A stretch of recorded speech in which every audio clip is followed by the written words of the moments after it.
kwa sababu mambo yako ni mazito na mimi sina taaluma yote ile ya upelelezi. Najua mpenzi, hilo nalifahamu, lakini wewe huendi kuwa mpelelezi wa kiserikali.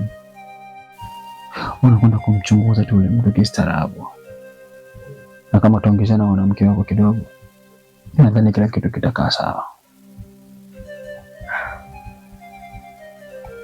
Sawa, lakini uone kama unanikosea unipa majukumu ya kijeshi wakati mimi ni raia wa kawaida tu, na sijai kwenda hata depo mwenzio.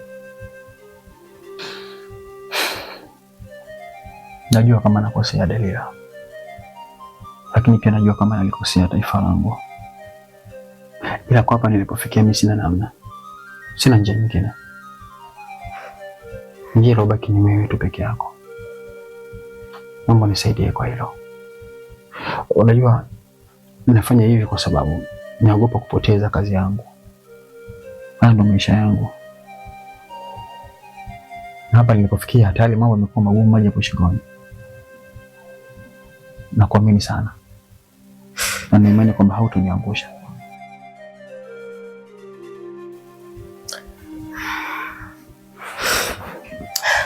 Sawa. Mimi nitafanya kama unavyotaka. Lakini nahitaji ahadi moja tu.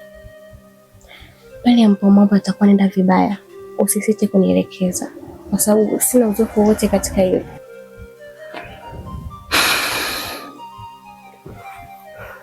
Sawa. Naahidi kukulinda kwa hali na mali, kwa shida na raha, mpaka pale ile zoezi itakapokuwa limekaa sawa. Na tunafanya hivi kwa sababu nakupenda.